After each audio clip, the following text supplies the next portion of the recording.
Hi. First of all thank you so much मेरे पहले video को इतना प्यार देने के लिए। आप लोगों ने मुझे और मोटिवेट कर दिया ताकि मैं और इन्फॉर्मेशन दे सकूँ रिगार्डिंग टाइम स्पीड 400।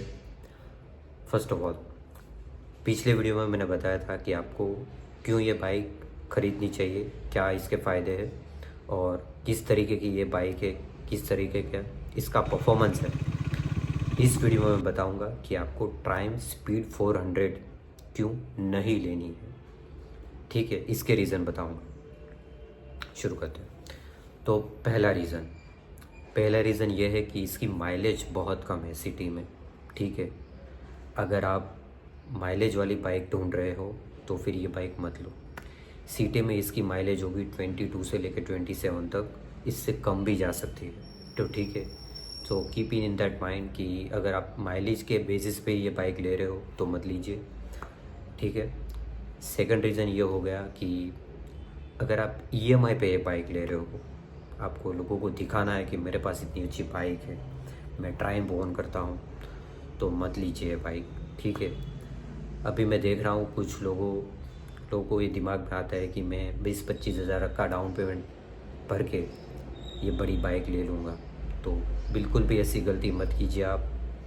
आप थोड़े दिन रुक जाइए या फिर कुछ और पैसे कमा लीजिए। आपके पास सफिशिएंट अमाउंट आ जाए, आपके पास 1 से 1.5 लाख तक डाउन पेमेंट आप दे सकते हो, तभी ये बाइक लीजिए। आप ऐसी गलती बिल्कुल मत कीजिए कि आप 20-25 हज़ार भर के ये बाइक ले रहे हो। ठीक है, क्योंकि ये बाइक की कॉस्ट फिर 3.5 लाख तक जा सकती है, जो अगर आप नहीं भर सकते, आप नहीं अफोर्ड कर सकते, तो फिर ये मत लीजिए bike. It's better to go for, अगर आपके पास इतने पैसे हैं, आप एक्चुअल में ये बाइक अफोर्ड कर सकते हो, इसकी ईएमआई भर सकते हो, तभी ये बाइक लीजिए। ठीक है।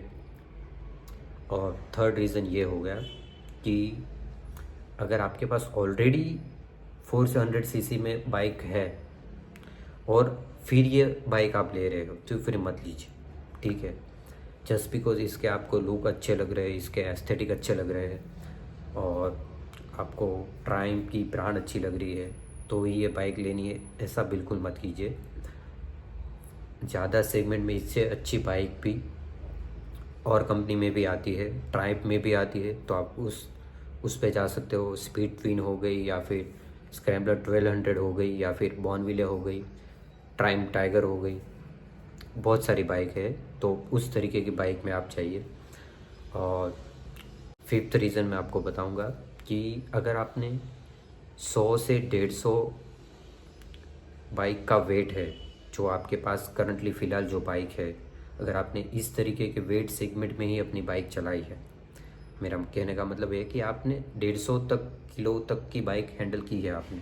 ठीक है, तो फिर इस तरीके की बाइक आप मत लीजिए, क्योंकि ये बाइक हैवी आती है। इसका वेट अराउंड 190 तक जाता है अगर आपने मॉडिफिकेशन वगैरह की है तो, और स्टॉक में एक बाइक 180 की आती है। तो इस तरह की बाइक मत लीजिए आप, क्योंकि अगर आप खुदा ना खास्ता अगर आप गिर जाते हो या फिर ओवर स्पीडिंग करते हो, इसको ब्रेक लगाने में बहुत दिक्कत होगी आपकी और आप गिर सकते हो, क्योंकि बाइक अच्छे से हैंडल नहीं होगी आपसे। तो ये मेन रीज़न है, तो आप इस तरीके की बाइक मत लीजिए। अगर आपने अभी तक एक्टिवा ही चलाई या फिर स्प्लेंडर ही चलाई है तो ठीक है। ये सारे रीज़न है टाइम स्पीड 400 ना लेने के।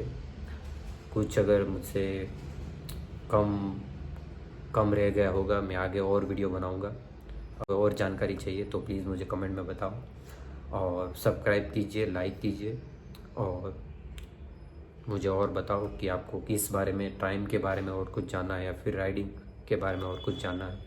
मैंने 8 महीने तक ये बाइक चलाई है, इसके बाद ये वीडियो बना रहा हूँ।